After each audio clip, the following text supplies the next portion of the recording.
오늘 지금 윤 선생님께서 말씀하신 이경민이라는 분에 대해서 이야기를 좀 하려고 그래요. 그리고 우리 그 고등동에 500년 이상 세거하고 있는 덕수 이씨 문중의 사람 있잖아요. 그죠?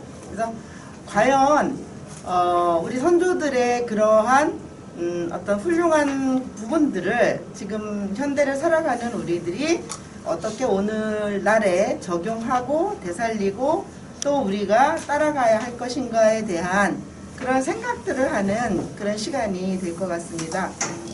사실 뭐 지난번에 몇 차례에 걸쳐서 문수진 선생님이나 우리 윤종준 선생님께서 이 부분에 대한 얘기는 조금 하셨던 것 같은데요. 그래서 저는 뭐 사실은 그쪽에 그렇게 연구하는 연구자는 또 아니다 보니까 많이 이제 부족할 수도 있어요. 그러나 그것보다는 저는 그러한 우리 선조들의 어를 오늘날 우리가 어떻게 되살릴 것인가라고 하는 것에 대해서 이야기를 좀 해보고자 합니다. 그리고 날씨만 좋다면 강의 마치고 우리 바로 가까우니까 고등동 거기 가보셨어요? 묘표 보셨어요? 예. 선생님은 당연히 보셨을 거예요. 그죠? 그런데 안 보신 분들이 많을 거예요. 저도 밤에 봤기 때문에 확실하게 이렇게 그래도 밤이라도 좀 환히 비추면서 봤기 때문에 보기는 봤습니다만은 기회가 되시면 멀지 않으니까 한번 또 가보는 것도 좋을 것 같습니다. 먼저 우리 해설사이시고 해설사 회장이시잖아요. 해설사회 그죠? 그리고 이사님이신 우리 한동열 선생님께서 지난번에 한국문화원협회 상을 받으셨어요. 모르셨죠? 네. 네. 박수 한번 쳐드릴까요? 네네네. 우리 성남의 문화에 대한 여러 가지 관심을 많이 가지고 계신 분이십니다.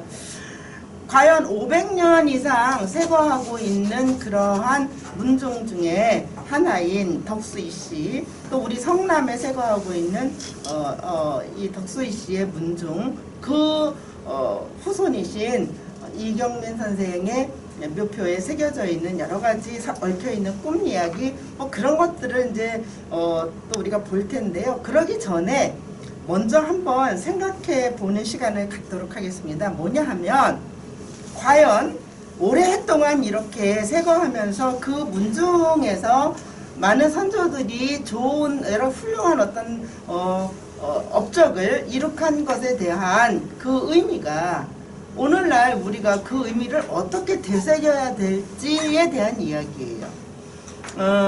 사실 지금 이 시대에 선조들의 그러한 어떤 훌륭한 모습들을 그거를 생각하고 그거를 뭐 지키면서 발전시키려고 그렇게 나아가는 그런 사람들이 과연 또 얼마나 있을까 이런 생각도 들거든요.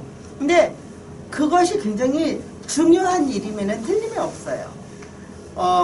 사실 교육이라고 하는 것 자체가 어떻게 보면은 제일 먼저 교육이 시작된 게 선생님 어떤 것일 것 같아요? 저는 문학을 하는 사람이잖아요. 제일 먼저 교육이라는 것이 이야기에서 시작됐다 그래요. 이야기.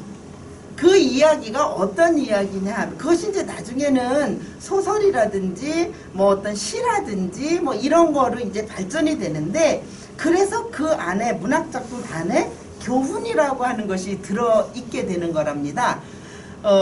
과거에 이 부족과 저 부족이 이제 싸움을 하게 되잖아요. 그죠? 왜? 그 어떤 그 영역을 차지하기 위해서, 또 먹을 걸 차지하기 위해서 싸우잖아요.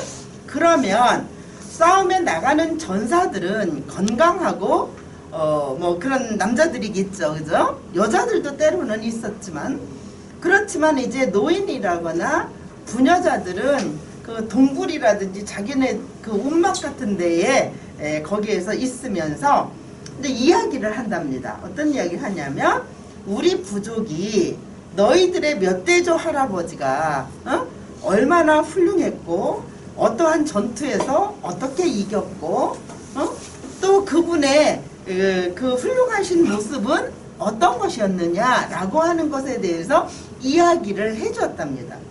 그것이 결국은 소설이나 시나 이런 걸로 발전했다라고 이야기를 해요. 굉장히 저는 그거를 설득력 있게 봤어요. 들었어요. 그거를. 그랬는데 그것처럼 그러한 어떤 교육의 지표 같은 걸로 사실은 선조들의 훌륭한 모습들을 삼았단 말이에요. 교육의 지표로. 우리 왜 여기 연세 드신 선생님들, 우리 젊은 선생님들은 잘 모를 텐데 연세 드신 선생님들은 그거 아시죠? 국민교육헌장 1965년인가 아니 68년에 선포된, 그죠? 우리는 민족 중의 역사적 사명을 띠고 이 땅에 태어났다. 조상의 빛난 얼을 오늘에 되살려 안으로 자주독립의 자세를 확립하고 밖으로 인류 공영에 이바지할 때다. 이에 우리의 나아갈 바를 지켜 살펴 교육의 지표로 삼는다. 이런 내용이에요. 그 이상은 저도 못 외웁니다. 근데 이게 왜 갑자기 생각이 나나요? 그래도 저희는 6학년 때 이걸 외웠습니다. 윤 선생님 외우셨나요? 아직은 애기라 못 외우지 않으실 기억나세요? 애기를 저보다 애기를 우리 저기 선생님 모르시죠? 남 선생님이랑 다 모르시죠? 그게 있었어요. 물론 그거를 작성하신 분이 그 밑에는 대통령 박정희 이렇게 써 있지만 그분이만 하셨겠어요? 당대 이제 위정자들이 어떤 이제 생각들을 모아서 과연 우리는 앞으로 우리 학생들을 또 국민들을 어떻게 지도할 것인가 라고 하는 것 때문에 그걸 만들었을 것 같아요. 근데 그거에 대한 비판도 되게 많아요. 근데 그런 얘기를 하자는 것이 아니고 저는 거기에서 조상의 빛난 얼을 오늘에 되살려 우리 조상의 빛난 얼을 맨날 잊어버리고 살지 않아요? 그쵸? 그리고 지금 이 시대에는 과연 조상의 빛난 얼을 그걸 오늘에 되살려 안으로 자주 독립의 자세를 확립하고 이런 게 되는 게 아니라 대학에서도 늘 말씀드리지만 취업을 잘할 수 있는 것만 목적을 둡니다. 교육이라는 게 사실은 뭐예요? 저는 요즘 사실 이제 저는 퇴직을 했거든요. 지난 여름에 퇴직을 했어요. 대학에서 23년 있다가 퇴직을 했는데 저는 평생 동안 어쨌든 교육을 해서 길게 따지면 엄밀하게 따지면 33년 동안 어린이를 교육하는 일을 했단 어린이 내지는 대학생들을 교육하는 일을 했단 말이죠. 근데 그 당시에는 오히려 잘 인식하지 못했던 그런 것들이 요즘에 이제 오히려 더 생각이 나요. 아, 내가 이런 거를 가르쳤어야 되는데, 이런 거를 가르쳤어야 되는데, 그런데 가만히 또 생각해 보니까, 그러지 않길 너무 잘했어. 왜? 그러한 것들이 지금 이 현실에 막 먹히냐 이거예요. 안 먹힌단 말이죠. 그게 문제라는 거예요. 그래서 결국 우리 학생들을 요즘에 또 자녀들을 교육할 때 무엇에 중점을 두어야 될지가 헷갈리고 있어요. 그런데 우리 선조들의 그러한 어떤 훌륭했던 것들을 우리가 오늘날에 어떻게 되살려서 이 발자취를 따라가느냐 말이죠. 그런데요, 그게 중요한 거라는 거를 가면 갈수록 이제 알게 될 거예요. 아이들도.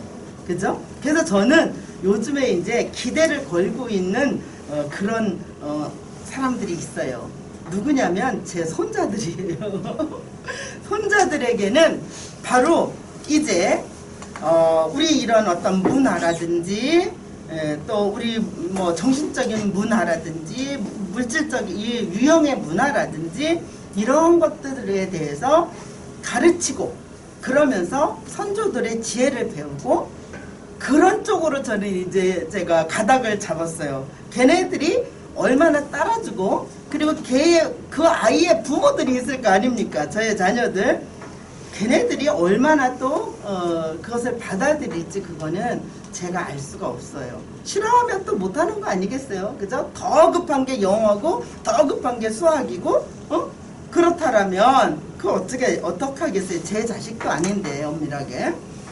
어쨌든 지금 이 시대에 과연 우리가 이러한 것들을 이러한 어떤 선조들의 그러한 모습들을 어떻게 오늘날에 되살리고 그것을 또 우리의 삶 속에 받아들이고 내가 실천하는 삶을 살 수가 있겠느냐라는 거예요.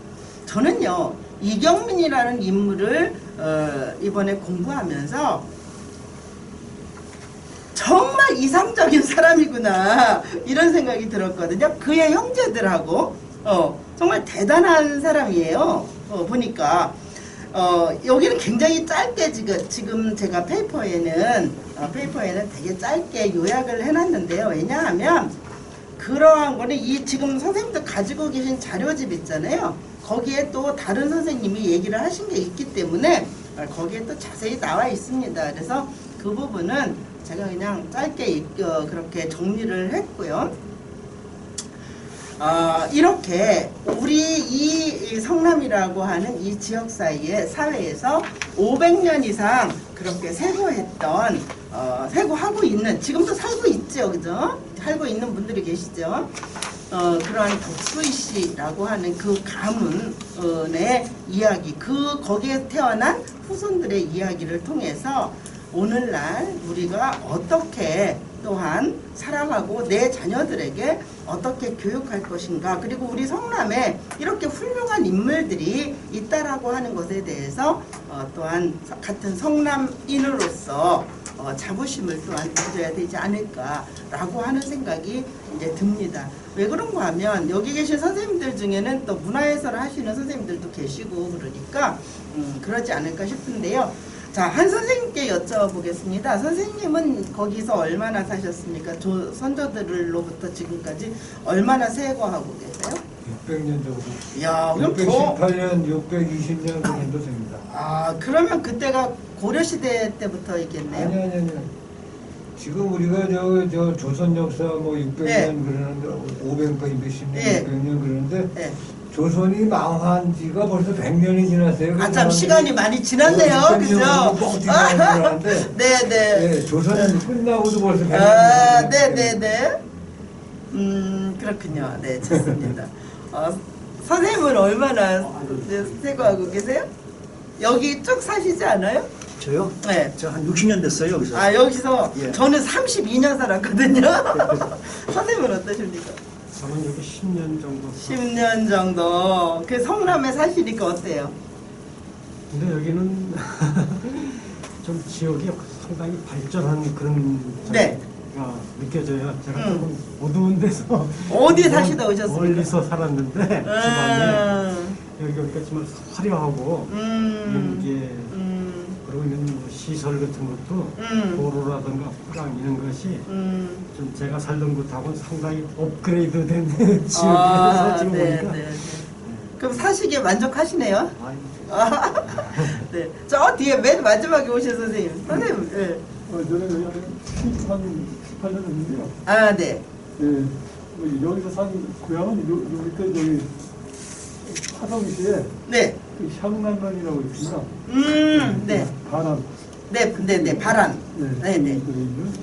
유씨 집성 어디 유씨신가요? 거들유씨. 네, 그러시군요. 저희 어머니가 유씨라서 한번 여쭤봤어요. 네, 선생님은요? 지금 위례에 사시잖아, 그죠? 네. 지금 어떠십니까? 여기 성남에서는요? 600년 가까이. 진짜요? 그러시군요. 대단하신 분들이네. 그래, 훌륭하신 선조님들의 그 어를 어떻게 이어가고 계십니까? 선생님, 훌륭한 선조님의 어를 어떻게 이어가고 계세요? 이해가지를 못해가지고. 이어가지 고민이 못하세요? 많습니다. 네. 그 앞에 선생님은 어떠신가요? 여기 성남에 얼마나 사셨어요? 30년. 30년 사셨어요? 그러니까 저도 뭐 아주 조금 산 건 아니네요, 그죠? 제가 32년 살았거든요, 성남에서. 네. 선생님은 그러면 어떻게 이렇게 문화해설사가 되셨으니까 뭐, 그죠? 잘 제가 이어가고. 저 세거문중 성남 네. 세거문중 협의회에도 네. 이제 뭐 총무 겸 저 부회장이라는데요. 네. 총림의 회장이시고. 아, 저희는 그렇게 생각합니다. 네. 옛날에 뭐 정성탄소 자손이라고 자랑을 할 게 아니라 그렇죠. 이 사람들이 얼마나 요새 말로 하면 꼬장꼬장하고 반듯하게 살라고 노력했냐. 뭐 배를 오라도 뭐 배고픈 척도 안 한다는 식으로 또 곁불도 안 쪼고. 네.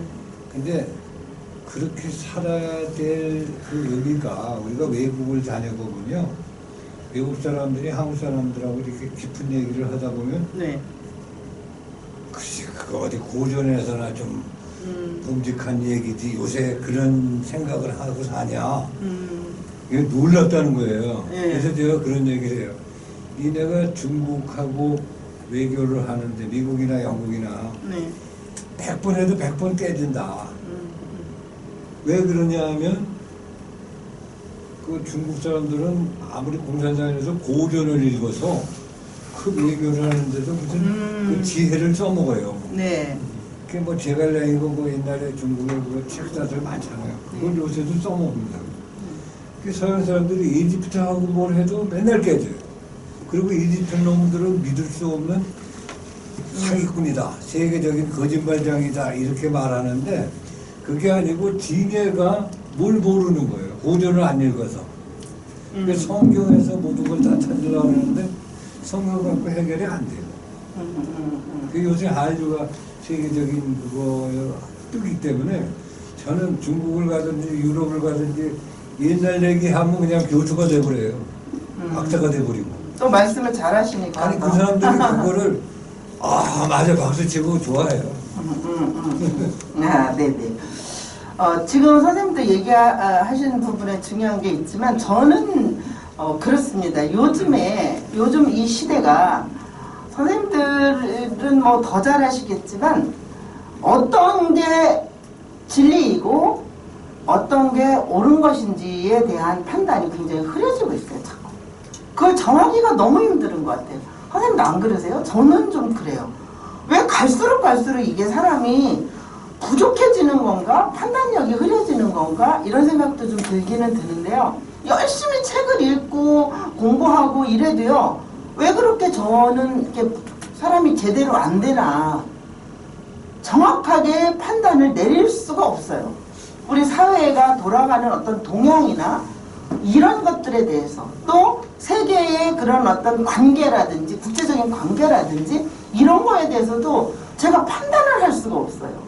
과거에 제가 공부했던 그러한 것들을 배경 지식으로 해서 좀 이제 나이를 먹으면 사실은 현명해야 되고 뭔가 좀 지혜로워야 되잖아요. 그래서 이렇게 저는 그렇게 생각했거든요. 공부하고 나이 먹고 그러면 뭐가 이렇게 훤히 보여가지고 뭐 젊은이들이 묻고 학생들이 물으면 좀 이렇게 톡톡 대답도 해주고 지침이 되는 말들을 좀 해주기도 하고 자녀들한테도 그럴 수 있을 줄 알았거든요. 근데 그렇지를 못해요. 선생님들은 안 그러세요? 저만 그런가요? 왜 그러냐 하면 너무 변화무쌍하게 바뀌고 있기 때문에 그래요. 그리고 그 바뀌고 거기에 호응하고 그러는 사람들도 어떤 판단으로 인해서 그러는지를 모르겠어요. 저는 문학하는 사람이잖아요. 좋은 글이라고 하는 것에 대해서도 좋은 글은 내용이 있고 읽는 사람이 공감하고 감동하는 글이 좋은 글이다. 저는 그렇게 학생들을 가르쳤고 저도 그렇게 생각하고 글을 썼거든요. 근데 지금 글 같지도 않은 제가 볼 때는 정말 이거는 언어 유희밖에 안 되는 말도 안 되는 시, 응? 소설 이런 걸 가지고 좋은 글이라고 막 열광을 하는 거예요. 그리고 막 그냥 베스트셀러가 되기도 하고 많이 팔리기도 하고 저는 갈등이 생겨요. 정말 이게 많은 대중들에게 인기를 받고 그래야만 꼭 좋은 것인가 라고 하는 것으로부터 정말 왜 이렇게 우리가 살아가고 있는 이 현재라고 하는 이때는 어려운가, 판단하기가 이렇게 어려운가, 전 그런 생각 계속 들거든요. 그래서 제 주변에 사람들한테 물어봤어요. 선생님들은 어떠세요? 그랬더니 아유 뭐 그렇게 복잡하게 생각하고 살아 그냥 살면 되지 그렇게 얘기를 하거든요. 아니 그냥 살면 밥 먹고 그러면서 그냥 살면 동물이나 뭐가 짐승이나 뭐가 달라요? 생각하지 않으면 사람이 아니잖아요. 어찌 보면 만물의 영장이라는 게 결국은 생각하는 거고 생각해야 존재하는 거잖아요. 그죠? 그 얘기를 하면 아유 그 나이에도 뭐 그런 걸 생각해. 아니 내 나이가 뭐 어때서? 그쵸? 하루를 살아도 그게 아니잖아요. 그죠? 근데 그렇게 변화무쌍한 그리고 불확정적인 그러한 사회 속에서 그러한 현실 속에서 우리가 살아가고 있어요. 그러다 보니까 더 살아가는 여러 가지의 모습들이 내가 이거를 판단 내릴 수 없을 정도로 단정적으로 말할 수 없을 정도로 옳고 그름조차도 헷갈리고 있어요. 이런 때에 정말 지표가 되는, 아까 그래서 제가 교육의 지표로 삼는다라고 하는 말씀을 드린 것이, 지금 한 선생님도 얘기를 하셨지만 정말 우리가 그 가장 뼈대로 어떻게 보면 핵심적으로 생각했던 그러한 것들, 교육에 대한 것이든 삶의 뭐 지표가 되는 것이든 이런 것들이 생각해보면 현재만 중요한 것이 아니라 과거의 삶 속에서 있었던 것들. 여기 보니까 이거를 제가 자료 준비하면서 보니까 이경민의 그 형제들도 그렇게 외교적인 수완이 또 좋았더라고요. 그런 것들이 뭐 때문에 그럴 수 있는가? 그거는 결국은 나라를 사랑하는 뭐 그런 충성심 이런 것에서도 왔겠지만 가정의 집안의 어떠한 분위기 이런 것들도 작용을 했겠죠.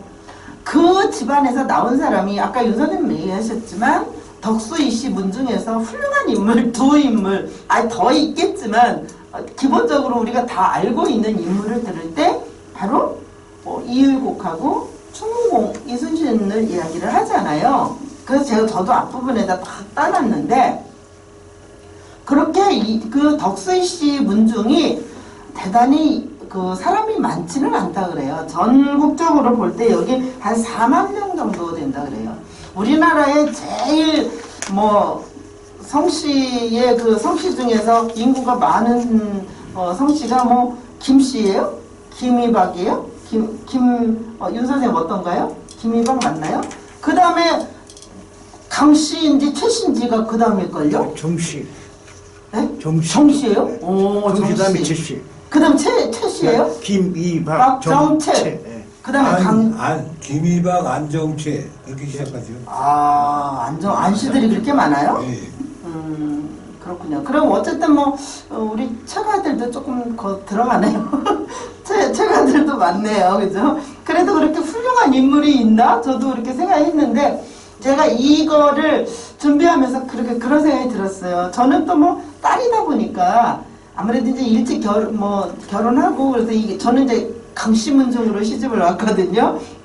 진주강가거든요. 저희 남편이. 근데 우리 최씨 문중에 그렇게 훌륭한 최가 문중에 대단한 인물이 최치원 빼놓고는 저는 모르겠어요. 최치원의 후손이거든요. 그래서 저는 늘 그거를 이제 얘기를 해요. 왜? 그분이 문인이었고 정치가이고 학자이고 그랬으니까. 그래서 우리는 그래도 최치원의 후손이야 뭐 이런 얘기를 하고 그러긴 했는데 어쨌든 여기에 유일곡이라는 인물은 이율곡은 뭐 더 이상 말을 담을 필요가 없을 정도로 훌륭한 인물이잖아요. 우리 그 문학회 저의 제자들로 구성되어 있는 문학회가 있는데 그 문학회에서 이 율곡 선생의 그 묘소가 있는 그 자훈서원이라고 그 뒤에 이제 서당이 그 서원이 있고 그리고 뒤에 묘소도 있는 그 파주에 있는 그곳에 가기로 했었어요. 근데 날씨가 갑자기 추워져가지고 봄으로 미뤘는데 선생님도 혹시 파주 가시게 되면 거기 자훈서원에 한번 들러보시는 것도 괜찮을 것. 가보셨어요? 거기 저는 한 2번 갔다 왔는데 뭐 굉장히 넓고 그러면서도 율곡의 그런 어떤 학문 세계를 다 볼 수 있는 해설사도 있고 그래요. 그런 곳이 바로 거기입니다. 율곡 선생에 대한 거는 뭐 더 말할 나이도 없고 그리고 또 이순신에 대해서도 뭐 마찬가지겠죠. 그죠? 덕수이 씨 문중에서는 얼마나 그 자랑이겠습니까? 그죠? 이렇게 많지 않은 인물들 중에도 사람들 중에도 이러한 훌륭한 인물이 태어났으니까요. 덕수이시 시조를 뭐 이돈수라고 이야기를 합니다. 여기 제가 페이퍼 1쪽에 이렇게 써놨는데 그분이 바로 이제 고려시대 때 그렇게 이제 그 무관으로 이렇게 무관으로 활동하시면서 그래가지고 결국은 이때 이제 그부터 고려시대 한 뭐 말까지는 나름대로 이렇게 그 문중에서 계속 뭔가를 관직 같은 것도 맡고 그랬던 모양이에요. 근데 거의 끝 무렵에서는 고려 말쯤에서는 후손 중에 그 대를 이어오던 분이 일찍 돌아가시는 바람에 조선이 개국할 때에는 그렇게 뭐 개국공신으로 들고 그러지는 못했다라고 이야기를 합니다. 그런 가운데서 바로 이제 그 이경민의 형제들이 나오게 되는데요. 여기 이제 페이퍼에 그런 얘기를 해서 제가 써놨어요. 글씨가 빼어나고 문장력이 좋았다. 글씨는 사실 선생님 글씨가 이게요 타고나는 것도 좀 있기는 있지만 글씨는 우리는 또 젊은 선생님들은 모르겠는데 저희는 교육받 어릴 때 1학년 초등학교 들어가서 제일 먼저 듣는 소리가 뭐냐면 글씨를 반듯반듯하게 큼직큼직하게 써라. 그래서 깍두기 공책에다가 글씨를 썼잖아요. 그럴 때 꽉 채워가지고 큼직큼직하게 쓰면 선생님한테도 칭찬받고 어른들한테도 칭찬받았거든요. 그때는 왜 그렇게 써야 되는지 그거를 제가 잘 인식하지 못했어요. 근데 나중에 보니까 글씨는 바로 그 사람이더라고요.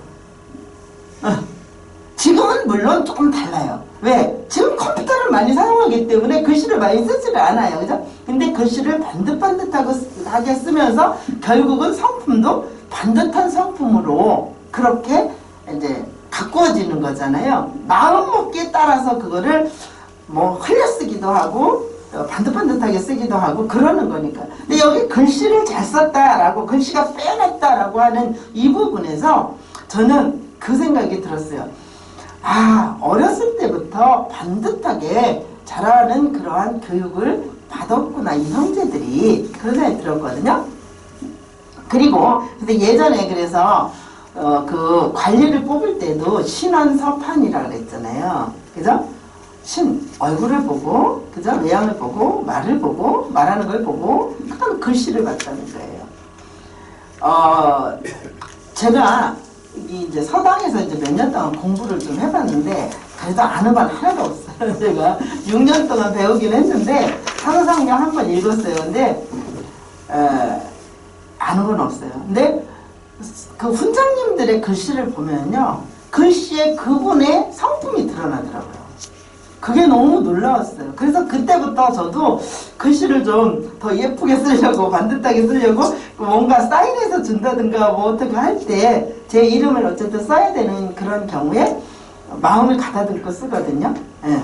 그게 글씨가 빼어났다라고 하는 이 부분에서 제가 마음가짐이 그러한 사람이었구나 라고 하는 생각을 했고요. 그 다음에 문장력이 좋았다 이렇게 나왔어요. 문장력이 좋았다라는 건 이제 저는 글을 쓰는 사람이거든요. 작가거든요. 근데 문장력이 좋다라는 거는 이 문장력은 어디로부터 나오냐 하면은 먼저 생각을 하고 있는 내가 생각한 그 사고가 구조화되어서 그죠? 정확한 문장으로 구조화되어서 그 다음에 이제 쓰여지는 거거든요. 그러면 체계적이어야 되고 논리성이 있어야 되고 깊이 생각을 해야 돼요. 그러한 부분들이 된 사람이라는 거죠. 그래서 이 부분에 그래서 바로 이경민이라고 하는 이경민과 그의 형제들을 볼 때 그 집안이 이렇게 좀 보이는 거예요. 글씨를 반듯반듯하게 쓰고 글씨가 좋았고 그죠? 글씨가 빼어났고 빼어났다라는 건 아주 그냥 훌륭하다는 얘기잖아요. 그죠? 그냥 뭐 글씨를 잘 썼고도 아니고 빼어났다 그랬으니까. 그리고 문장력이 좋았다. 이 부분에서 얼마나 제대로 교육을 받고 똑똑 그러면서 자랐는가라고 하는 그런 생각이 좀 들었습니다. 그리고 여기 무엇보다도 외교적 능력과 무력을 발휘하여 국가에 공헌했다라고 얘기했어요. 외교적 능력과 무력을 발휘하여 국가에 공헌했다. 옛날에는 충이라고 하는 것이 효와 같이 생각이 되었었어요. 그죠? 충과 효는 같은 거였어요. 그래서 부모님에게 효를 하는 것처럼 임금에게 충성을 했단 말이죠. 그죠? 그리고 또 나라에 충성했단 말이죠. 그런 사람들이었다라는 거는 얼마나 또 여기에 아까 말했던 자기들의 선조 중에 율곡 이이 선생이 있잖아요. 율곡 이이 선생의 경몽요결을 선생님들 다 한 번은 읽어보셨을 거예요. 그죠? 경몽요결에 보면은 저는 이거를 이제 대학교 때 한번 배우고 그 다음에 이제 서당에 다니면서 이제 또 한번 읽었습니다. 이 경몽요결을. 근데 이 경몽요결을 읽으면서 제가 느꼈던 그거는 바로 효와 충이었어요. 이게 이제 유교의 근간이 되는 것이니까, 유학의 근간이 되는 것이니까 뭐 당연히 그랬겠지만 분명히 여기에 보면 뒷부분에 보면 제가 그 부분에서 놀랬거든요. 자기 선조 중에 바로 그 훌륭한 인물인 율곡 이이 선생의 경몽요결을 많이 사람들에게 이제 베꼈게 그거를 이제 필사를 했겠죠. 누군가를 시켜서 했던 자기들이 했던 그래가지고 주변에 많이 전파했다라고 하는 얘기가 나오고 있어요. 사실은요, 저는 경몽요결이 중학교 교재로 선택되어야 된다라고 보는 사람이에요. 경몽요결이. 물론 거기에는 지금 현 시대에 맞지 않는 그런 부분들도 있어요. 어떤 거냐면 장례 절제라든가 뭐 이런 것들 있잖아요. 그런 부분들은 지금 현대에는 그렇게까지 지키면서 하기는 좀 어려울 거지만 다른 여러 가지 그 어떤 사고를 하는 것이나 공부하는 그런 어떤 것들에 대해서는 그리고 어떤 자세로 살아가야 될 것인가 라고 하는 것에서는 경몽요결이 굉장히 훌륭한 책이거든요. 그래서 저는 중학교 정도, 초등학교는 좀 어렵고 중학교 때에 교재로 선택해야 된다. 교재가 되어서 학생들에게 가르쳐야 된다라는 생각을 저는 하고 있어요. 그래서 그래서 국가에 공헌을 했고 또 옛사람들은 문무 겸전을 미덕의 으뜸으로 여겼다라고 하고 있어요. 문과 무가 그거를 다 문과 무를 다 겸비하고 있는 사람들을 미덕의 으뜸으로 여겼다는 거예요. 저는 이 부분에서도 요즘에 어떻습니까? 자식들이 취업 잘해가지고 돈 잘 버는 것만 훌륭한 겁니까? 우리 아니라는 거 알잖아, 선생님. 근데 왜 말씀을 안 하셔?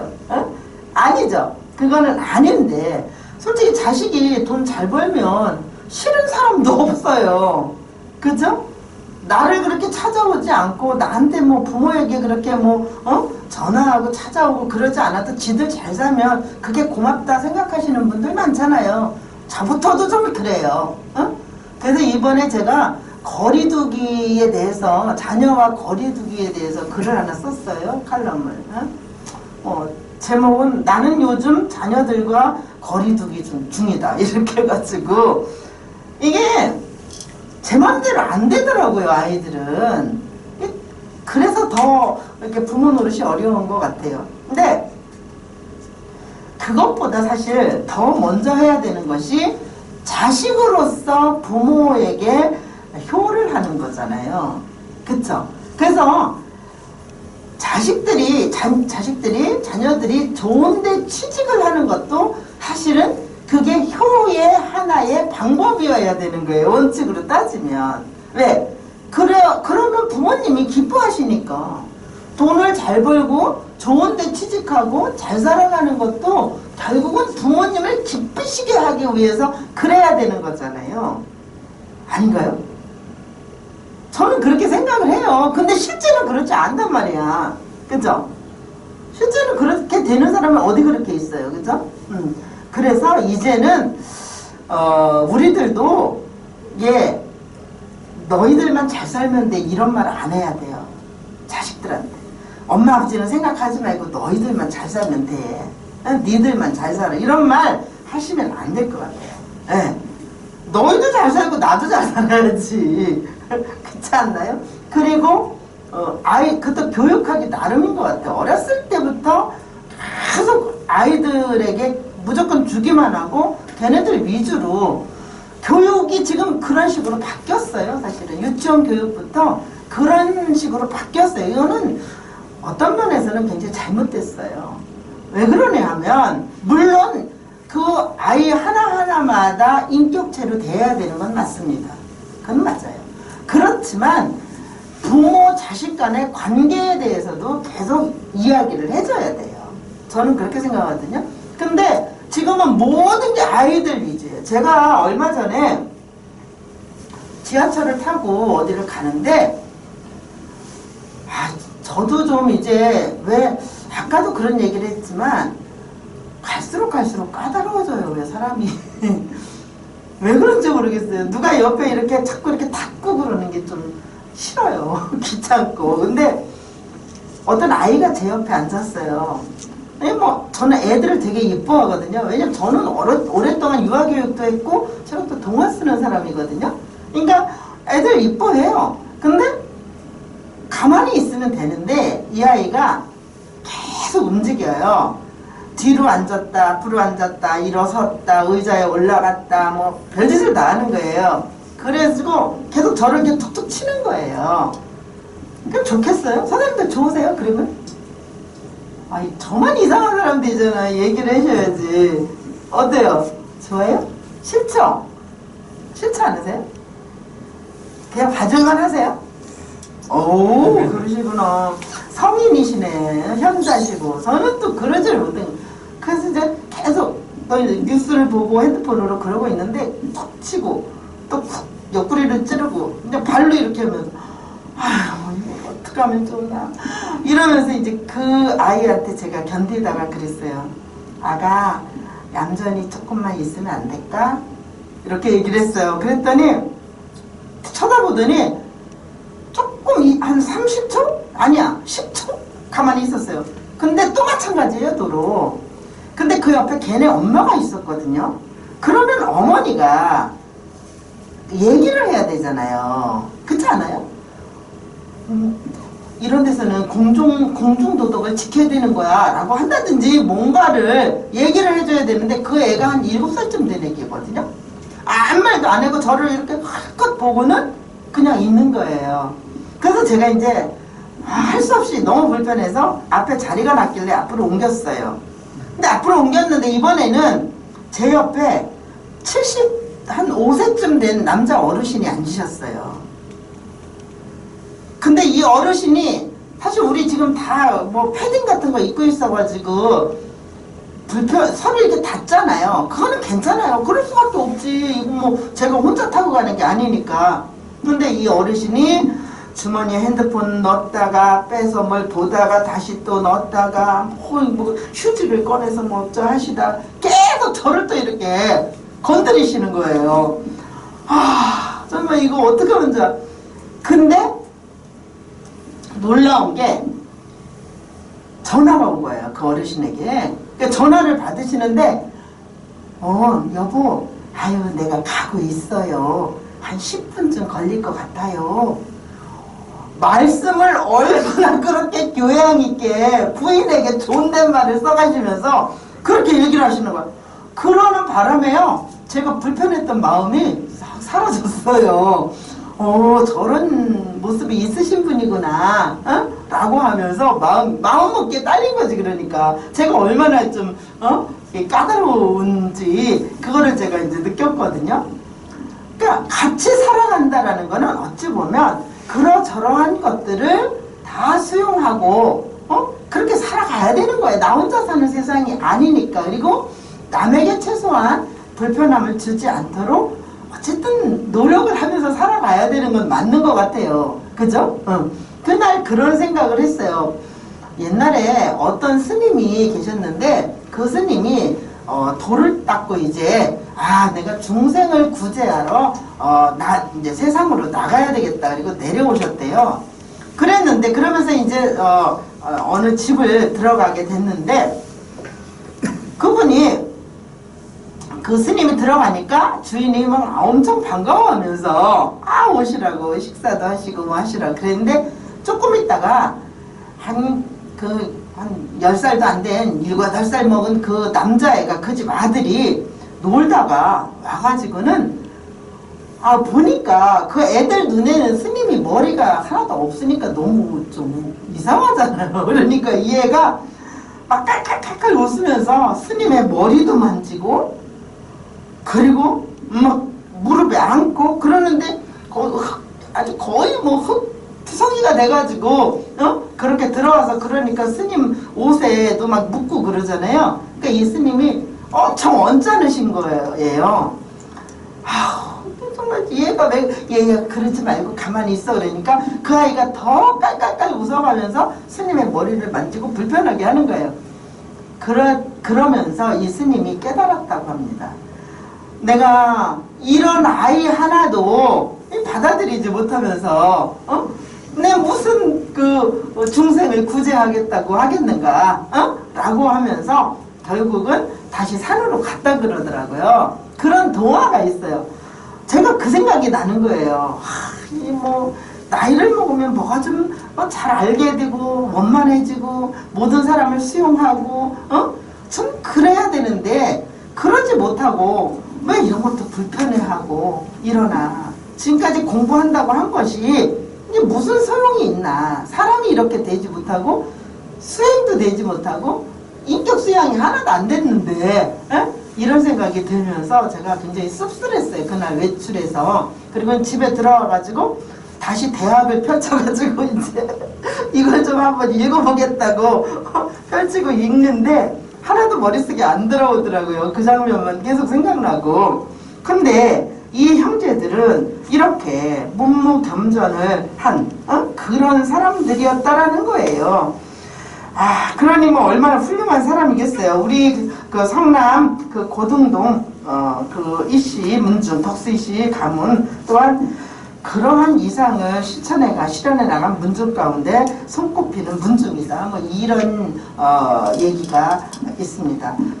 잠시 쉬었다가 우리 이제 그 묘표에 대한 이야기를 좀 해보도록 하겠습니다. 제가 지금까지 말씀드린 거는 뭐 선생님들이 뭐 한번 생각해 보시라는 그런 의도에서 말씀드렸어요. 나이와 상관없이 과연 우리는 어떠한 자세를 가지고 앞으로 어떻게 살아갈 것인가. 나이는 의식하실 필요가 없어요. 왜냐하면 열정이 있는 한 여기 이 수업을 들으러 오신 선생님들은 열정 있는 분들이니까 오셨지, 그렇지 않으면 이 날씨 구준데 뭐하러 무엇을 배우겠다고 오십니까? TV 틀면 또 뭐 어제부터 시작한 재미있는 프로 같은 것들이 또 막 나오고 있는데 그런 거나 보시지 뭐하러 여기를 나오시겠습니까? 그죠? 그런 열정이 있으신 분들이니까 사무엘 우울만이라는 사람이 열정이 있으면 청년이다, 청춘이다 라고 얘기했습니다. 우리 선생님들 청년이십니다. 청춘이시고 작년에 우리 성남문화원에서 낸 성남문화연구라는 논문집이 있어요. 거기에 혹시 그거 보시면 바로 이 광주 대단지 사건을 다룬 그 소설이 있어요. 그 이문열의 변경이라는 소설인데요. 그 변경 3부를 제가 그거를 논문을 썼어요. 그게 변경 3부가 떠도는 자들의 별이라 해갖고 우리 성남의 바로 그 광주 대단지 사건을 다룬 소설이에요. 1, 2부도 뭐 조금씩 언급은 하지만 결국은 우리 성남의 그런 어떤 그 민권운동 그것뿐 아니라 그 후에 우리 성남이 어떻게 그 돈 있는 사람들에 의해서 이게 뭐 딱지를 받게 되잖아요. 그죠? 이주한 사람들에게 그런 게 어떻게 그 사람들 손에 들어가고 가난한 사람들은 또 어떻게 거기서 탈피하지 못하고 살아갈 수밖에 없나, 이런 거에 대해서 이문열이 굉장히 잘 썼더라고요. 이게 그래서 지금 우리 선생님 말씀해주신 그 부분 있잖아요. 경찰들이 통제하고 막 그랬던 그런 얘기들도 그 소설에 다 나오고 있거든요. 그래서 제가 그거 꼼꼼하게 한번 다뤄봤어요. 그거를. 그러니까 선생님들 혹시 저기 뭐야 그 논문집 작년에 나온 거 보시게 되면 바로 이제 그 부분을 한번 작년에 특집으로 낸 거거든요. 광주 우리 이제 이 저기 광주 대단지 사건을 다룬 그러한 논문집이에요. 그게 작년에 나온 게. 그래서 혹시 문화원에 있으면 한번 달라 그래도 되고요. 아니면 작년 논문집 그거 한번 달라 그러셔도 되고요. 또는 이제 없으면 혹시 게시되어 있는 거 있으면 보셔도 될 것 같습니다. 결국 이제 그 청주희 씨가 이렇게 고등동에 쇄거하게 된 것은 해풍군 이함이라는 사람으로부터 그렇게 되었다라고 하는 것이 이제 두 번째 장에 페이퍼에 나와 있는데, 결국 이제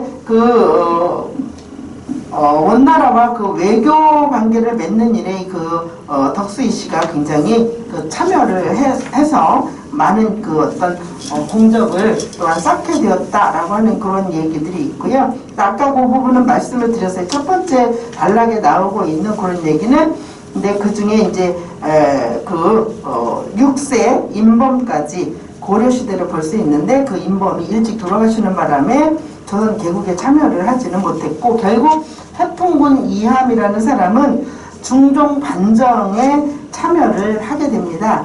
그래서 굉장히 거기에서 이제 큰 공헌을 하게 되기 때문에 결국 바로 여기 고등동에 거기 사패지를 받게 돼요. 사패지는 이제 나라에 공헌한 사람들에게 이제 임금이 내려주는 땅이잖아요. 그죠? 그래서 그러다 보니까 그러면서 이제 이 이함이 자기 아버지 묘소를 바로 고등동으로 옮기게 되면서 이제 거기에 이제 후손 대대로 살게 되는 것이죠. 묘를 조상들의 묘소가 어디에 있느냐라고 하는 거는 사실은 그게 굉장히 중요한 일이에요. 묘소가 있는 곳, 어쩌면 내가 태어난 곳이 고향이 아니고 선조들의 묘소가 있는 것이 고향이라고 해도 과언이 아니에요. 그렇지 않나요? 왜 우리가 설이 되고 추석이 되면 그렇게 많은 사람들이 교통 대란을 일으키면서까지 고향을 찾아가는가? 그거는 바로 거기에 선조들의 묘소가 있기 때문에 가는 거잖아요. 옛날 성경에도 보면은 이스라엘 사람들이 애굽에 살다가 출애굽을 하게 되잖아요. 그죠? 애굽을 떠나서 어디로 가게 되냐면 가나안 땅으로 이제 가게 되잖아요. 근데 가나안에 가는 이유도 거기 자기들의 선조가 있기 때문에, 선조의 묘소가 있기 때문에 가는 거거든요. 선조들이 묻힌 곳을 찾아서 가는 거거든요. 그런 것처럼, 그래서 이 묘소라고 하는 건 굉장히 중요한 의미를 가지고, 지금은 이제 우리가 매장하는 문화가 아니고 화장하는 문화이기 때문에 이 부분에 대해서도 지금 우리가 현대인들이 어떻게 생각해야 될까라고 하는 거는 좀 그렇습니다만은, 어쨌든 그렇게 돌아가신 분들이 지금은 이제 매장을 안 하고 이제 납골당이나 이런 데 모시는데, 어떤 면에서는 그렇게 가족묘로 해가지고 모시는 행위도 제 생각에는 괜찮은 것 같아요. 저희 친정이 몇 년 전에 우리는 땅이 없었어요. 왜냐면 이제 막 할아버지가 너무 일찍 조실부모를 하고 이래가지고 그러다 보면은, 그래서 저희 집 같은 경우에 족보도 빼앗겼어요. 어떤 사람에 의해서. 친척이라는 분이 보자고 하니까 드렸다는데, 그 다음에는 갖고 그냥 가버려가지고 족보도 잃어버리고, 나중에 이제 종회에 가가지고 다시 이제 족보를 다 찾아가지고 할아버지 생전에 이제 만들기는 했어요. 그거를 하긴 했는데, 어쨌든 그러다 보니까 땅도 없고 이러다 보니까 묘소가 드문드문 이렇게 있었어요. 보원에서 살 때는 보원에도 묘소가 있고, 또 이제 진천에 살게 됐을 때 우리 진천에도 묘소가 있고, 진천도 뭐 땅이 없으니까 공동묘지에도 있고 군묘지에도 있고 막 이러셨단 말이죠. 그런데 그거를 이제 저희 대의 형제들이, 남자 형제들이 자기들이 땅을 좀 샀어요. 그래가지고 그 묘소를 다 옮겼어요. 이 가족묘를 다 매장으로 해가지고 다 이장을 해서 옮겼거든요. 근데 사실 그때 제 생각에는 저 쓸데없는 짓 한다 이런 생각이 들었어요. 왜냐하면 지금 시대에 뭐 그렇게 하나 이러면서 그 뭐 보훈에서 또 모셔와야 되고 또 다른 데 진천에도 있는 이런 데서 다 모셔와야 되니까 그런 작업이 굉장히 그 비용도 많이 들거니와 또 형제들이 다 모여야 되잖아요. 이게 그러다 보니까 이렇게 비효율적인 이러한 것을 왜 해야 되나. 이거 20년도 넘었어요. 지금 저희가 그렇게 한 지가. 그리고 나서 이제 누가 돌아가시면 작은아버지 돌아가시면 또 거기 모시고 작은엄마 돌아가시면 또 모시고 이제 이렇게 하고 있거든요. 근데 요즘에 드는 생각은 할 수만 있다면 괜찮은 것 같다라는 생각이 들어요. 물론 이게 지금은 이제 매장하지 말고 이제는 이제 납골묘로 해가지고 그 한 군데다 이렇게 모셔두는 거는 괜찮은 생각이다라는 생각이 들거든요. 왜냐하면 그러기 때문에 결국은 형제들도 모이면 그 선조들에 대한 이야기를 또 나누게 되고 이러면서 결속도 되고 우리가 형제다, 가족이다, 친척이다 라고 하는 것을 이제 인식하게 되잖아요. 근데 지금 각자 이제 따로 해놓으면 그런 의식 같은 것 자체가 이제 없어지는 거죠. 과연 어떤 게 지혜로운가, 현대를 살아가는 사람들의 또한 올바른 생각인가라고 하는 거는 사람마다 좀 다를 거라고 봐요. 그래서 뭐 저의 생각을 강요할 생각은 전혀 없고요. 단지 이제 저의 소견을 이야기하자면 뭐 그것도 괜찮다라고 하는 생각이 좀 든단 말이죠. 어쨌든 묘소가 있기 때문에 이제 거기서 계속 선조들의 묘소를 쓰고 이러다 보니까 거기 이제 대대로 이제 살게 되는 것이죠. 그러다 보니까 500년 이상을 이렇게 살게 된 거다라고 하는 얘기죠.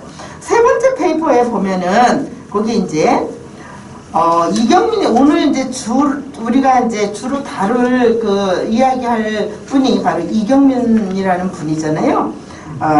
이분은 의정공 이경민 이후로 덕수이씨 가문의 번영을 이루게 되었다라고 하는 얘기가 있으면서 그 다음에 이경민이 어떤 사람인가라고 하는 얘기예요. 거기 보면 엄정한 행정집행가였다라고 하는 거예요. 그래서 재밌는 거는 저는 이 단어에서 계속 좀 머물러 있었거든요. 엄정하다라고 하는 이 표현에서 엄정하다. 라고 하면 아까 어떻게 한 선생님은 꼬장꼬장 이런 얘기를 하셨는데 사실은 저는 꼬장꼬장한 게 나쁘다라는 생각은 들지는 않거든요. 왜냐하면 그게 결국은 줏대가 있다라는 거잖아요. 그리고 엄정하다라는 거는 어떻게 정해져 있는 그 자체에서 공의로우면서도 어느 쪽으로 치우치지 않는 거잖아요. 그쵸? 제가 학교에 있을 때 학생들이 이제 지금 조금 지나고 나면 성적을 내게 되거든요. 지금 성적 낼 때네요. 지금 성적을 지금 내서 올려놓을 때네요. 그러고 나면 성적을 공시를 하게 돼요. 그럼 학생들이 자기 성적에 만족하지 못하거나 아니면은 자기가 받은 거에 뭐 불합리하다라는 생각이 들면 성적 이의 신청을 하게 돼 있어요. 그러면 교수는 그거를 설명해주고 납득시킬 그런 의무가 또 있어요. 사실 그게 굉장히 힘들어요. 그런 부분들이 마음이 힘들어요. 뭐 그거 하는 게 힘든 건 아닌데, 근데 그중에 저는 성적을 낼 때 여기 뭐 윤 선생님도 그러시겠지만 정말 엄정하게 되거든요. 그래서 딱 수업에 들어가서 출석부터 부르고, 왜냐하면 지금 오네하고 10분 있다 오네하고 30분 있다 오는 애하고 달라야 되지 않겠어요? 출석 점수에서, 그죠? 그래서 들어가자마자 저는 딱 1시부터 수업이라면 1시 땡 치는 순간에 저는 이제 출석을 부릅니다. 그리고 중간에 또 한 번 체크를 해요. 쉬는 시간이 있을 때. 왜? 쉬는 시간 아까 여기 선생님 한 분도 가셨잖아요. 그죠? 그러면 저분은 저렇게 되면 그 학생은 1시간만 결석한 거고 앞으로 남아있는 2시간은 출석한 거고 결석입니다. 그거는 3시간짜리 수업이라고 그럴 때는 그거를 미리 처음부터 공지를 해요. 1시간 끝나고 가면 둘째 시간부터는 결석이다. 그렇게 얘기를 하거든요. 이거는 시간별로 체크하게 돼 있으니까. 그리고 도중에 또 안 왔다가 세 번째 시간에 오는 학생도 있어요. 별애들이 다 있거든요. 저는 그걸 굉장히 철저하게 체크를 해요. 근데 비대면으로 수업을 할 때에도 마찬가지예요. 이거는 비대면은 더 기가 막힌 게 교수가 볼 수 있어요. 어떻게 보냐면 얘네들이 막 150명 이렇게 들어오는 수업에서는 일일이 체크하기 어렵잖아요. 근데 설정에 들어가 가지고 그 강의자가 그 애들이 몇 시에 들어왔고 몇 시에 나갔다 또 들어왔고 얼마 동안 머물렀는가 라고 하는 것이 다 체크가 돼요. 그래서 저는 맨 마지막에 몇 분 동안에 머물렀는가를 제가 봐요. 그래서 거기에 제가 보면 뭐 조금 일찍 오는 애도 있고 조금 늦게 나가는 애도 있으니까 그런 것 감안해 가지고 너무 차이가 많을 때는 그 아이가 몇 시에 들어왔다 몇 시에 나가고 그 다음에 안 들어왔다가 또 들어오고 이랬는지를 다 체크를 해요. 그래서 다 엄정하게 저는 하는 거죠. 점수를. 물론 국문과 수업상 이거 거의 객관식이 없고 주관식이잖아요. 답안지 작성이. 답안지 작성 이거 교수 재량이에요. 어쩔 수 없어요. 내가 볼 때 잘 썼다 그러면 좋은 점수 주는 거고 못 썼다 그러면 못 주는 거 어떡하겠어요. 그죠? 그럼 그렇더라도 눈에 보이는 거 굉장히 엄정하게 하거든요. 근데도 이의 신청하는 애들이 있어요. 그러면은 다 설명을 해줍니다. 너 이만저만해서 이랬고 이러니까 출석 점수에서 얼마를 마이너스가 되었어. 이렇게 이제 다 설명해 주거든요. 근데 그게 안 돼 있을 때는 어떻게 되겠어요? 준비가 안 돼 있으면 솔직히 명확하게 말해줄 수 없잖아요. 그러면 거기서 벌써 학생과 선생 간의 신뢰가 깨지는 거예요. 그죠? 이 엄정하다라는 단어에 제가 한참 머물렀는데 그거는 행정 집행가잖아요. 엄정해야 되는 겁니다. 누구는 뭐 요때 봐주고 누구는 안 봐주고 뭐 이러면 벌써 이 사람은 평판이 나빠질 수밖에 없는 거잖아요. 그죠? 그러면서 충직한 자세를 보여주었다. 그리고 또 엄정하게가 또 나와요. 그 어떤 부역을 거부하는 등의 그런 토우들의 그런 행포에 대해서는 엄정하게 또 대응했다. 그러다 보니까 어떻게 돼요? 그러다 보니까 미움도 사는 거죠. 그죠? 그러다 보니까 결국은 그게 잘못돼서 파직을 당하기도 했다라고 하는 거예요. 그냥 승승장구만 하는 사람들은요, 어떤 면에서는 조금 문제가 있을 수 있어요. 승승장구만 할 수가 없거든요. 세상 이치가 그렇지 않아요? 그죠? 공직에 있는 분들. 꼭 어디 한직으로 갔다가 다시 또 불려오기도 하고 이러잖아요. 그 정철 선생도 그렇잖아요. 송강 정철 선생도 그죠? 그래가지고 얼마 전에 거기 우리 고향 근처예요. 거기 정철 사당이 있는 곳이 갔다 오면서 관동별곡을 다시 보면서 아이고 그래 창평에서 이렇게 계실 때 얼마나 기가 막혔을까. 그래도 다시 재수받고 강원도 관찰사로 재수받고 가면서 이 얼마나 신나갖고 이 시를 쓰셨을까. 이러면서 이제 이렇게 봤단 말이죠. 이분도 마찬가지예요. 그래가지고 결국은 그렇게 파직을 당하기도 했지만 다시 인정을 받죠. 사필 규정이라는 말이 있지 않습니까? 그죠?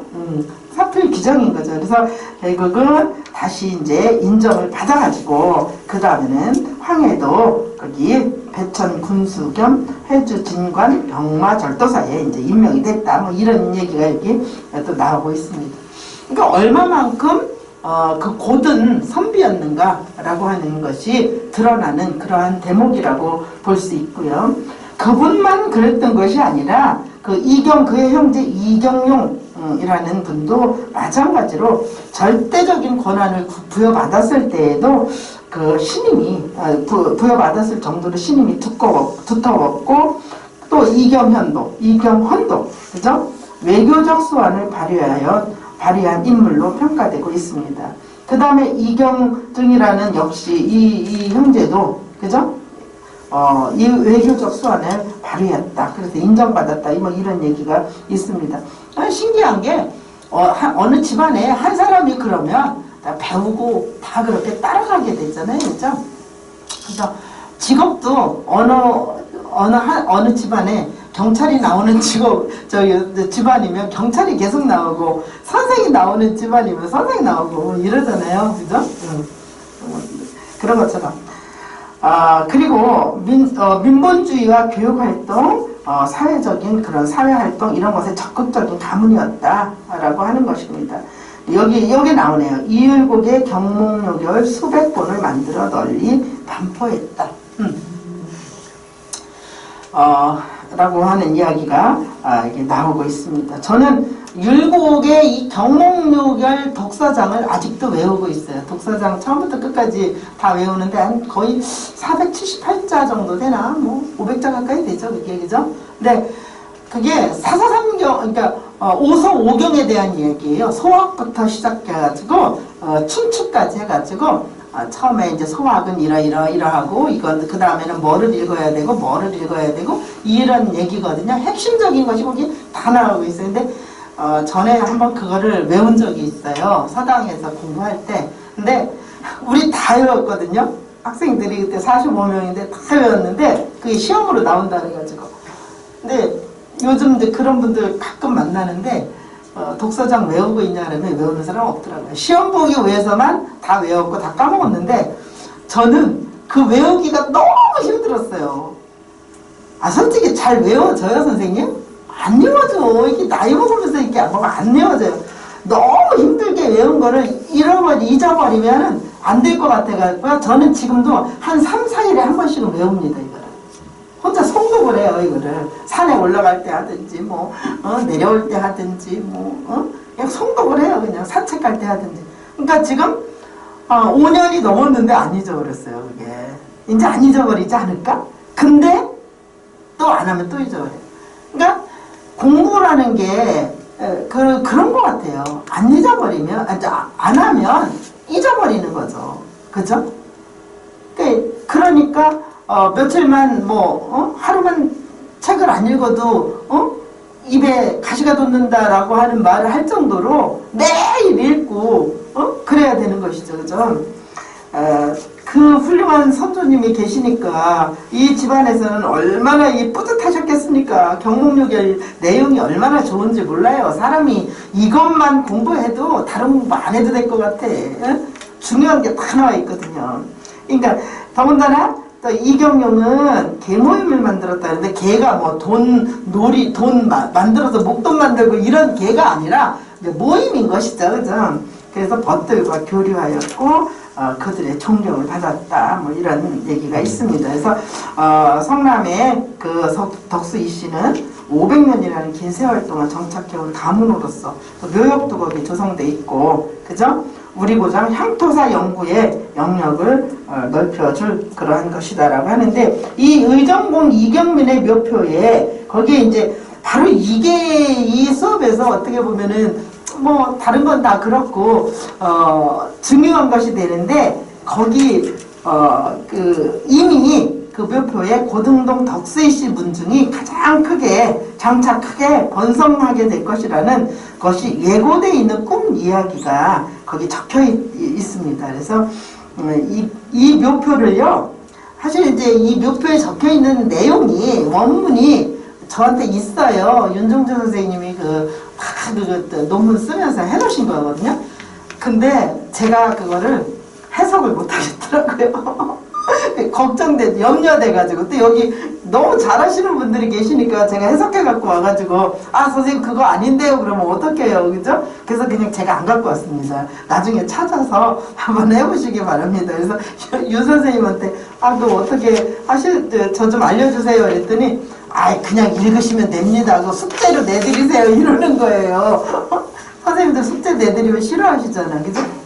그래서 그것도 안 되겠고, 그래서 그냥 왔는데요. 어쨌든 원문은 이게 문수재 선생님이나 윤종주 선생님이 쓰신 그 논문에 보면, 여기 글에 보면 거기 나와 있습니다. 한번 읽어보시면 되실 것 같고요. 또 그리고는 그 다음에 한번 여기 보면 예고한 꿈 이야기를 좀 이따 하기로 하고요. 이게 받침돌이 굉장히, 이 비석의 받침돌이 독특하다고 합니다. 그래서 저는 밤에 봤기 때문에 아주 선명하게 보이진 않았는데 그래도 보였어요. 이게 거북이 모양으로 만들어져 있고요. 또 이경민은 한참 공부할 시기인 15세 때 임진왜란을 만나서 공부할 시기를 놓쳐서 늦게 공부를 했다고 합니다. 늦게 공부하고 빨리 공부하는 건 사실은 별 상관이 없는 것 같아요. 왜 그런가 하면 얼마나 열심히 성실하게 공부를 계속 지속하느냐라고 하는 것이고, 공부는 사실 뭐 때가 있다라는 말도 있는데 때가 바로 자기가 시작할 때가 때라고 저는 생각을 해요. 그죠? 아닌가요? 그죠? 그래서 그렇게 늦게 공부를 했지만 이렇게 훌륭한 그런 학문적 그런 사람들에게 널리 추앙받는 그런 사람이 또한 될 수가 있었던 겁니다. 더군다나 재밌는 거는 이경민의 자녀가 13남 2녀라고 그럽니다. 되게 많죠. 그죠? 그 부인은 계속 애기를 가지고 있었을 거 아닙니까? 그죠? 이게 보통 일이 아니죠. 13남 2녀로 자손이 매우 번창하여 손자와 증손자가 100여 명에 이르게 되었다. 예전에는 뭐 갖는 대로 생기는 대로 낳았으니까, 그죠? 증손자까지 하면 100여 명이라면 기가 막히지 않습니까? 그죠? 그런데 그게 바로 이 꿈에 다 이렇게 아버지의 꿈에 이렇게 나왔다 그럽니다.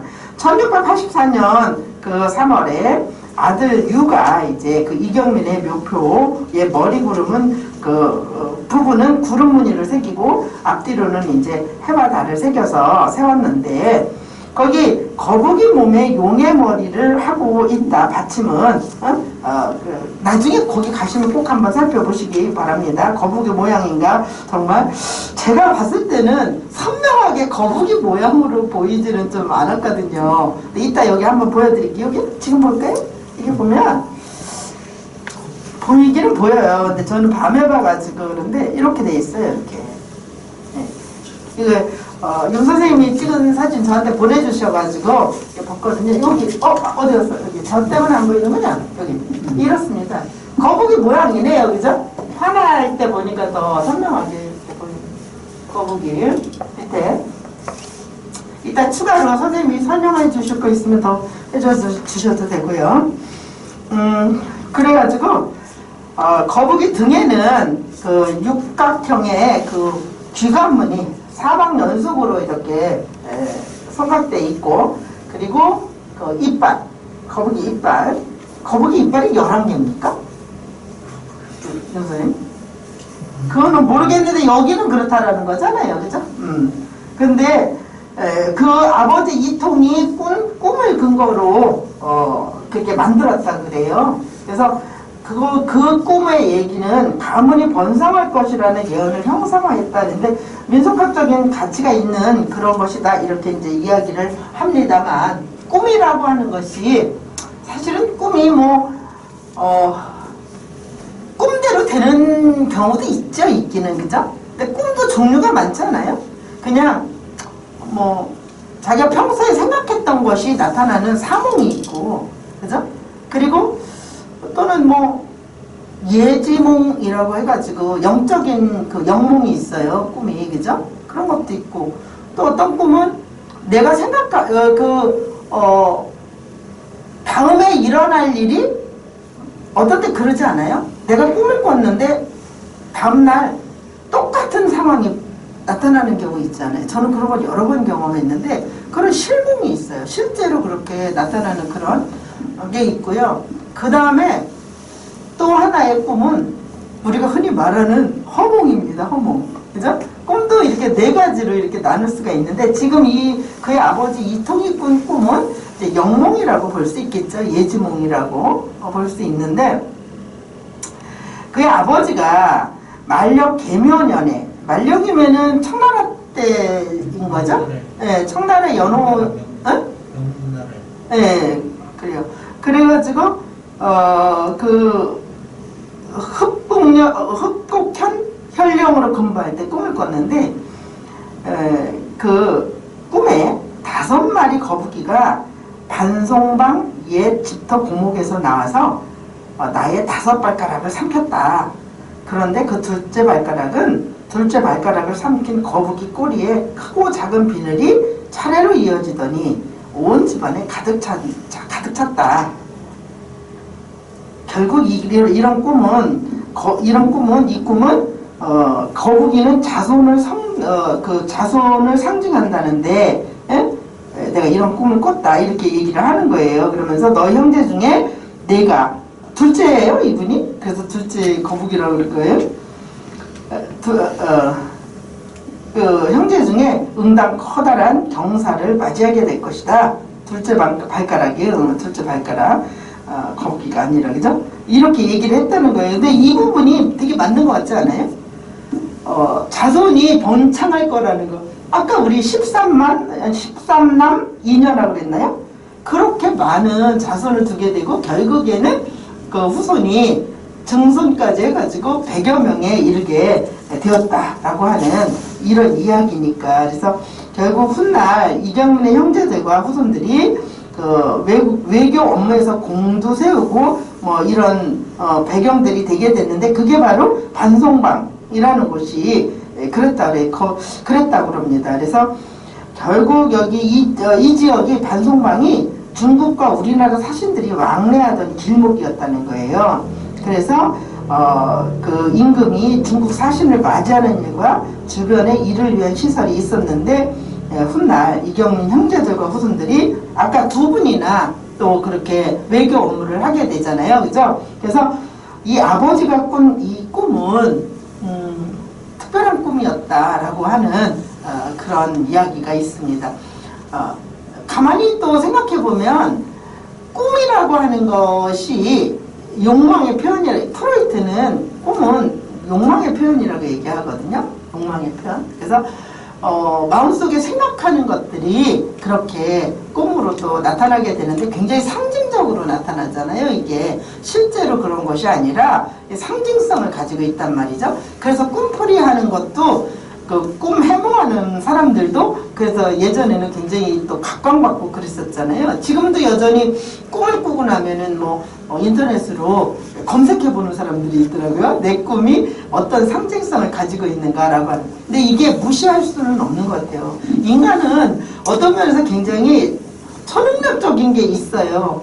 근데 그거를 무시하다 보면은 무시될 수밖에 없는 거지만, 그래서 저도 한동안 꿈일기라는 걸 썼거든요. 한 3년 동안 꿈을 꾸고 나면 그 꿈에서 나타났던 것들을 중심으로 해가지고 제가 일기를 썼어요. 한 3년 쓰고 나서 제가 느낀 게 거기에서 제 꿈 중에서 계시적인 꿈도 꽤 있더라고요. 그래서 꿈을 무시할 거는 아닌데, 그렇다고 꿈에 너무 거기 또 연연해야 할 필요는 또 없는 것 같아요. 제가 그걸 쓰다가 그만둔 이유도 내가 너무 꿈에 이게 의지하면 안 되겠다라는 생각이 들었어요. 그래서 그냥 꿈은 꿈으로 알고 그냥 말자 이렇게 생각해서 쓰지 않게 되었는데, 이 아버지가 그 꿈처럼 이렇게 이경민의 그 후손들이 이렇게 많아지고 또 형제들이 그렇게 또 외교 업무라든지 이런 특별한 사업에 많이 쓰이게 됐다라고 하는 이야기입니다. 결국 우리 성남의 그 세거 문중 중에 500년 이상 산 문중이 여러 문중이 있겠죠, 그죠? 그런데 저도 그 부분을 저는 몰랐었거든요. 왜냐면 우리 집안, 제가 결혼을 한 집안이 시댁이기는 하지만 사실 시댁보다는 여전히 여성들은 친정 쪽에 뿌리가 있다라고 생각하잖아요. 뭐 그 집 귀신이 돼야 된다라는 그런 얘기도 있지만, 사실 그러기 전에는 늘 뭐 그런 거 있기는 있어도 나는 뭐 아무개신의 집이지, 본가가 거기지 이런 게 있단 말이에요. 그래서 별로 관심이 없었는데 보니까 저희 시댁 쪽에 그러한 그 집안도 시댁 쪽도 여기가 그 근거지로 해가지고 세거 문중에 들어가더라고요. 근데 예전에 저희 남편이 여기 지나갈 때마다 신흥 주공 아파트 있는데 거기를 지나갈 때마다 그런 얘기를 했어요. 이 뒤에 있는 이 땅이랑 이쪽에 여기가 다 우리 강신의 거였다 라고 하는 얘기를 했거든요. 무슨 헛소리를 하고 있냐고. 이런데 이 비싼 땅을 무슨 강시 운동에서 갖고 있냐 그랬더니 아니라고. 여기 이 땅을 정손이 팔아가지고 그 이천에다가 30평짜리 집 하나밖에 못 샀다고 그러는 거예요. 그래서 아유 무슨 말도 안 되는 소리 하냐고 이제 제가 그랬거든요. 근데 그러면서 이제 저희 남편 얘기는 이 땅만 다 가지고 있어도 이거 한쪽만 떼어서 팔아도 강씨 집안의 모든 아들, 딸, 며느리, 사위 할 것 없이 유학 가고 싶은 사람은 유학까지도 보내줄 수 있는 그런 재산인데 옛날에 다 팔아가지고 30평짜리 집 하나밖에 못 샀다고 이런 거예요. 제가 문화원에서 이제 이렇게 있다 보니까 맞더라고요. 거기에 아직도 이제 저는 뭐 우리 저하고 피 섞이고 뭐 이런 것도 아니다 보니까 못 찾아갔지만 그쪽에 그러니까 복정동 그쪽에 지금 그쪽에 살구 안골이라고 그러나 거기가 안말이라고 그러나 뭐 그쪽에 강시대 우리 유 선생님 말씀 들어보니까 살고 있다고 그러더라고요. 여전히. 그러니까 결국은 따져보면 족보를 가지고 가서 들이대고 따져보면 집안이 되겠죠. 그죠? 12촌, 10촌 뭐 이렇게 넘는 어쩌면 그렇게보다도 8촌까지는 아니에요. 제가 8촌까지는 알거든요. 아무리 시댁이라 해도. 근데 그 이상 넘어가는 그런 친족들이 살고 있다라고 하는 건 맞는 얘기 같더라고요. 어쨌든 이렇게 우리 그 성남시에는 많은 또 서울하고 가까운 그런 거리에 있다 보니까 이런 이쪽에다 이제 사폐지를 이렇게 받는다던가 아니면 이쪽에 이제 또 이렇게 자리를 잡고 산다든가 이럼으로써 결국에는 많은 그런 세고 문중들이 있는 것 같아요. 여기 선생님 벌써 600년이 넘었다 뭐 이런 얘기도 하시고 그랬는데 우리 성남시를 그렇게 본다면 굉장히 역사와 문화가 숨쉬는 그런 곳임에는 틀림이 없습니다. 우리 선조들 그 이시문 중에서 덕수 이시문 중에서 이경민 선생의 의정공 이경민의 그런 후손으로서 어떻게 지금 현재 우리 사회에 역할을 하고 있고 또 선조들의 그렇게 빛난 얼을 오늘날 어떻게 되살리고 있는지 그거에 대한 연구는 이제 지금 그렇게 많이 그 부분에 대해서는 뭐 저는 연구하지 못했습니다만은 결국은 이러한 부분들을 통해서 우리 또한 이 시대에 어떻게 우리 선조들의 그러한 정신을 이어받고 그리고 또한 삶에 적용시켜 나갈 것인가 라고 하는 것이 중요하지 않나 라고 하는 생각이 듭니다. 우리가 몇백 년 동안 여기서 살았고 여기에 우리 땅이 얼마나 있고 이런 것이 중요한 것이 아니라 우리 선조들의 그러한 훌륭한 그런 정신이라든지 업적이라든지 이런 것들을 계속 유지하고 또 발전시켜 나가고 자녀들에게 교육하고 이러는 것이 중요하지 않나 이런 생각이 들어요. 학교에서 좀 있으면서 제가 좀 많이 느낀 것 중에 하나가 뭐냐 하면 바로 이런 부분을 무시할 수 없다라는 생각이 드는 게 어떤 선생은 보면은 어떤 사람은 보면 저 사람은 그냥 뭐 지금 현재는 별로 살아가고 있는 그런 게 뭐 넉넉하지도 않고 그냥 공부만 하고 이런 사람인데 보면 행동거지나 이런 게 좀 다른 사람이 있어요. 행동거지가 뭔가 좀 그냥 뼈대 있다라고 말할 수 있는 뭔가 좀 막대지 않은 그런 부분들이 있는 분이 있거든요. 어떤 사람은 엄청나게 옷도 좋은 것도 있고 뭐 나름대로 자랑도 하고 차도 좋은 거 타고 이름에도 불구하고 입에서 나오는 말이 그냥 조금 거슬리면서 교양 없고 조금 그런 사람들이 있잖아요. 확실히 있더라고요. 그래서 제가 뼈는 못 속인다 이런 생각이 들었어요. 그러니까 가풍인 거죠. 가풍. 있고 없고를 떠나서 계속 나는 우리 집안에 우리 가문이 이러이러한 집이다. 내가 그런 선조들이 있는 것을 생각해서 내 행동을 마음대로 하지 말아야지. 예? 어찌 보면 뭐 그런 것들도 좀 작용하지 않겠어요, 그죠? 언젠가 제가 무슨 상을 받게 됐는데 제가 안 받으려고 그랬어요, 그 상을. 왜냐하면 부끄러워서 이 상 받는다는 게 부담이에요, 솔직히. 뭐 그렇게 좋다라기보다 부담이에요. 그랬는데 저희 아들이 그러더라고요.